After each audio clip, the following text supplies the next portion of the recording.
দর্শক আপনাকে স্বাগত জানাচ্ছি। দক্ষিণ এশিয়ার রাজনৈতিক মানচিত্রে এক নীরব কিন্তু শক্তিশালী পরিবর্তন ঘটছে।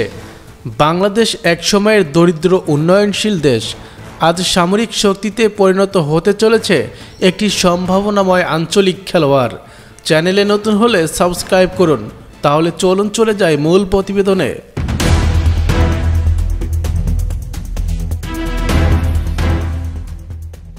গত এক দশকে বাংলাদেশ ব্যাপক অর্থনৈতিক উন্নয়ন করেছে।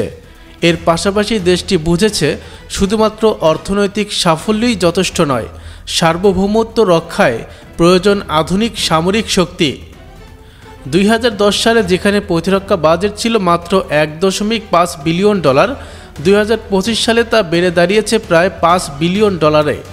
এই অর্থের বড় অংশই যাচ্ছে অত্যাধুনিক অস্ত্র ও প্রযুক্তি কেনায়।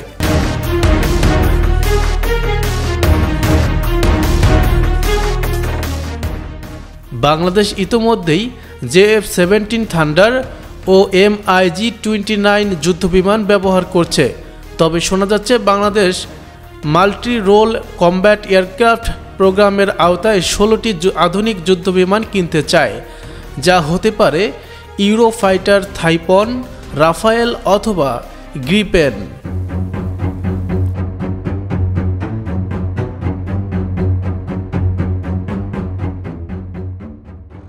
বিমান বাহিনীর পাশাপাশি বাংলাদেশ কিনছে অত্যাধুনিক সারফাস two missile air system.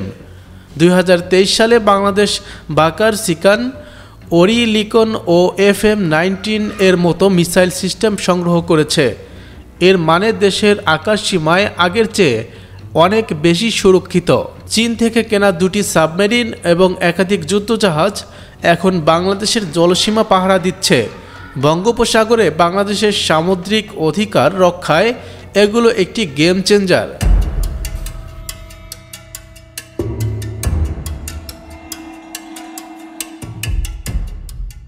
Bangladesh ইতোমধ্যেই পারমাণবিক বিদ্যুৎ কেন্দ্র নির্মাণ করেছে, রূপপুর পারমাণবিক বিদ্যুৎ প্রকল্প।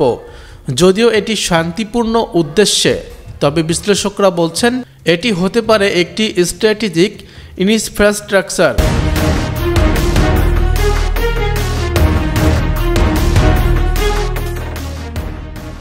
ভারত ও পাকিস্তান দক্ষিণ এশিয়ার দুই পারমাণবিক শক্তিধর রাষ্ট্র। এমন প্রেক্ষাপটে বাংলাদেশ কেন ভবিষ্যৎ সম্ভাবনা বিবেচনায় রাখবে না? যদিও সরকার বলছে পারমাণবিক অস্ত্র অর্জনের কোনো পরিকল্পনা নেই, তবে প্রযুক্তিগত সক্ষমতা গড়ে তোলা হচ্ছে নিঃসন্দেহে।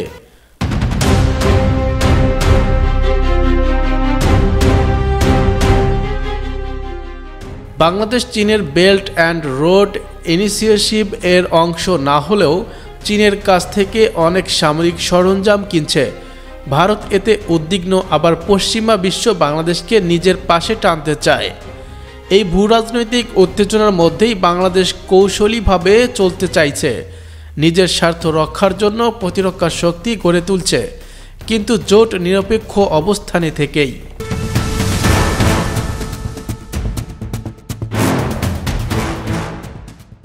বাংলাদেশ এখন শুধু অস্ত্র কিনছে না, বরং ভবিষ্যতের জন্য নিজস্ব সামরিক প্রযুক্তি উন্নয়নের পথেই হাঁটছে। যেমন যুদ্ধবিমান প্রোগ্রাম, নিজস্ব ড্রোন উন্নয়ন, সাইবার প্রতিরক্ষা ইউনিট, ডিজিটাল সেনাবাহিনী।